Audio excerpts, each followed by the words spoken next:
All right, guys, we're going to talk today a little bit about habits for your marriage with a little bit of a focus on, checking in, but other things as well. So, start over. First off, get off of this position. I'm trying to You look like you're going to take off. All right. I'm going out of here. We're going to just stop. It's hot. Don't say the check-in part. Can we turn the fan on? No. All right, let's just do this. Just do it. We're going to get He going to do one. See, I got to use the line. You're not that funny. All right. All right, here we go. All right, today we're going to talk about habits for your marriage. I thought you said you were going to chime in like you do. But you said that you were going to... I said you do it and I'll chime in like I do. Okay, all right.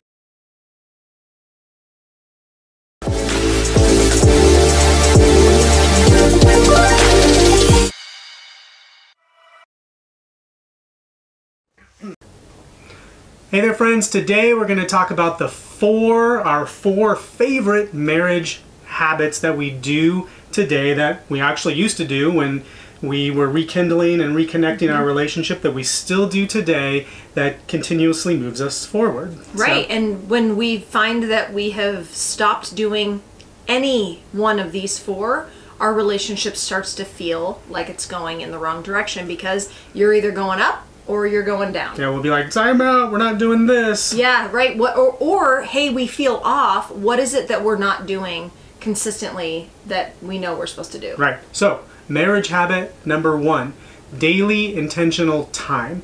We do this as our morning team routine as part of our Miracle Morning for Couples. Yes. But really the message behind team and this daily intentional time is just that.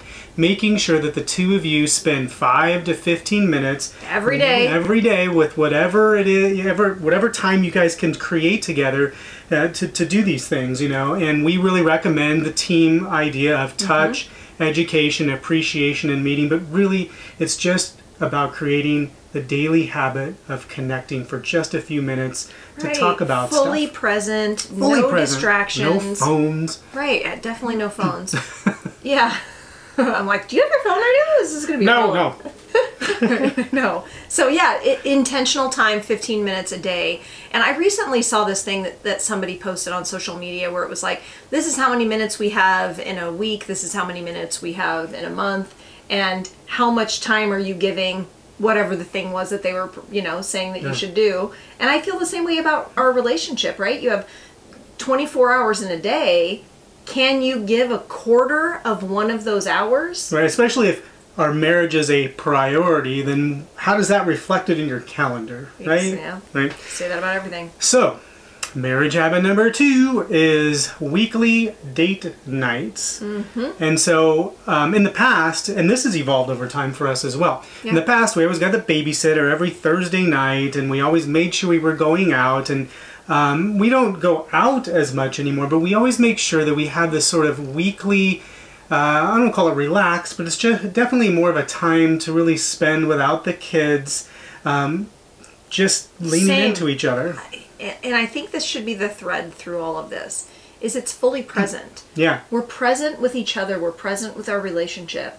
And for our weekly date nights, we have them evolve around our 4 relationship elements. So one night a month, it's our partnership. One night a month, it's our friendship. One night a month, it's lovers. Yes, that's scheduled. Yeah, and the television makes a great babysitter sometimes, I'm trying to reduce some screen time, but when you can use it to your benefit, then... Right, but or if you can use it for another priority, right? Or a higher priority. Right, and our kids know, too, how important these weekly date nights are, and they get to see us and understand, that it's time for mommy and daddy to connect. Right.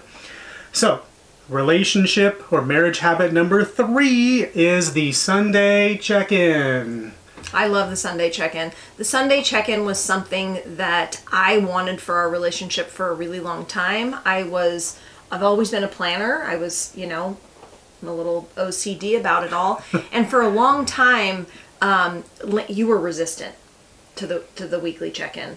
And I, for a long time, improperly led these areas of our relationship. And so Now that you're on board, which we're going to do a whole other video on getting your partner on board. Choo choo. With certain things. Yeah, right. But the weekly check-in is exactly that. It's a check-in. Hey, how are we doing in our relationship? How are things going? And what's the schedule for the week? What are our big goals? What are the things that we want to move forward? Hey, if we struggled in this area this last week, you know what, our partnership kind of fell off. We've been frustrated with each other in this. What do? You add time over the next week. Yeah, it becomes a weekly planning session. We actually do like even menuing kind of stuff in the Sunday check-in as well a little bit, you know. And we ask the kids. We get the kids involved. Our friend Larry Hagner of the Dad Edge talks about this Sunday meeting as front loading. It's which I love that term. Great way to put it. Front loading. Front loading. You know, kind of getting the week prepared and ready so that you can crush it Monday through the following Saturday. Right, because that one, let's just say it takes 30 minutes to an hour. That one time carve out gives you so much freedom and purpose time throughout the week that I know I would say of all the things, I feel like that's the one that if we don't do, we mess up. Right. It sets us up for success and creates time and space for us to actually connect as a married couple through the rest of the week, knowing that a lot of these things are taken care of and handled, and that we have a plan for them. Right. We're not stuck in worrying. So relationship habit number 4, kind of going in this sort of vein, but in a more broad and global scale. Yeah. What does an airplane fly at?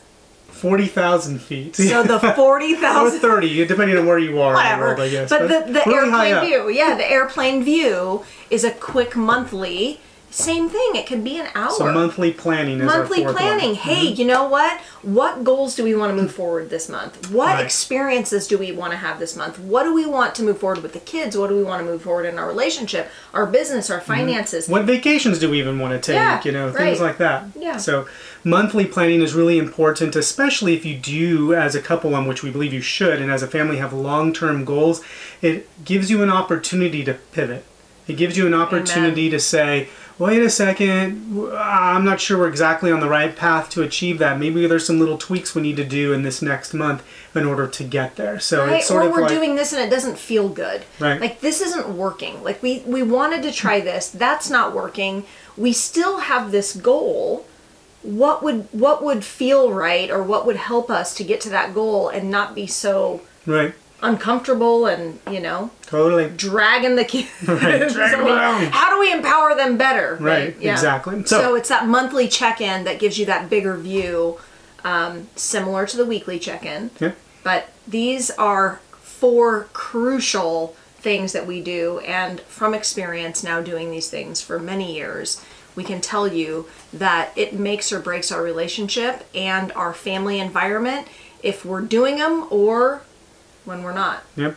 Yeah. So daily intention for us, that's team time. That's the first one. Yep. Just 5 to 15 minutes to connect each and every day. Yeah. 2 are weekly date nights. Yes. 3 is the Sunday check-in, the front loading. And 4 is monthly planning. Yes. Yep. So subscribe to our channel and share with your friends.